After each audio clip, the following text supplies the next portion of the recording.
அதுல எங்க தெருவுல சார் ஒருத்தர் 80-90 வயசு இருக்கும், அநியாயத்தை குடிச்சிட்டு வந்தார். நான் டென்ஷன் ஆயிட்டேன்.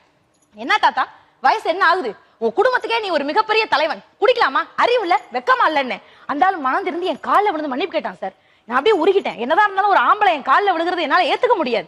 ஒன்லி மை ஹஸ்பண்டுக்கு மட்டும் தான் அந்த அலவுடு, வெளியில யாரையும் நான் அலோவ் பண்ண மாட்டேன். நான் சொல்லிட்டேன், யோ எந்திரிச்சு போயா, முதல்ல இந்த மாதிரிலாம் காலில் விழுகாது, நான் உன்னை மன்னிச்சிட்டேன். போனதுக்கு அப்புறம் குனிஞ்சு பாக்குறேன், 2 கால் குளிச கலவாண்டு போயிருக்கான் சார் அந்த கிழவன்.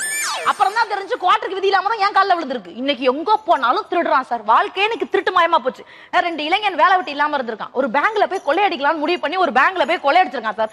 கொள்ளையடிச்சு முடிச்சோன்னா இன்னொருத்தர் சொல்லியிருக்கான், டே மச்சான் கொள்ளையடிச்சதை அடிச்சிட்டோம், உட்காந்து எவ்வளவு அடிச்சிருக்கோன்னு எண்ணி பார்த்துட்டு போயிடலாம்டா. அதுக்கு இன்னொருத்தர் சொன்னா, எதுக்குடா மச்சான் டைமை வேஸ்ட் பண்ணிட்டு, நாளை காலையில 8 மணிக்கெல்லாம் இந்த பேங்க்ல இத்தனை லட்சம் ரூபாய் கொள்ளைன்னு நியூஸ்ல போட்டுருவாங்க, நம்ம நியூஸை பார்த்து தெரிஞ்சுக்குவோம், வாடா போலான்ட்டான்.